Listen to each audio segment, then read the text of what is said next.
کہ بعد اہل جنت جب جہنم میں جھانکیں گے تو ایک شخص کو دیکھیں گے، تندلق اقطابہ، جس کی پیٹ کی رگیں باہر نکلی ہوں گی اور وہ چکی کی طرح گھوم رہا ہوگا۔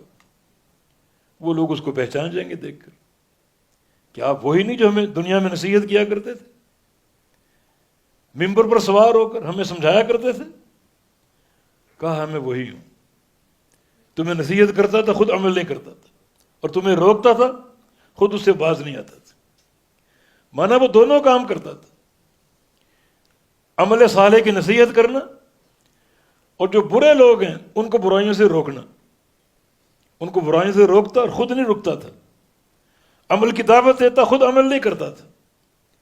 اور جو ان کو سننے والے ہیں وہ جنت میں، کہ ہم نے آپ کو سن کر اپنی اصلاح کر لی، آپ کو سن کر قبول کر لیا، اور خود آپ جہنم میں۔ عمل نہیں ہے نا، نصیحت ہے، وعظ ہے 2 2 2.5 گھنٹے کے، خود عمل نہیں۔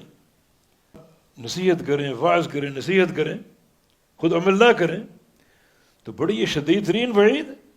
سننے والے جنت میں پہنچ چکے اور سنانے والا جہنم میں جل رہا ہے، اور بدترین شکل میں، یعنی پیٹ کی رگیں باہر نکلی، نسیں باہر نکلی، اور وہ گھوم رہے، چکر لگا رہے، جیسے بیل چکر لگاتا ہے کنویں کے ارد گرد۔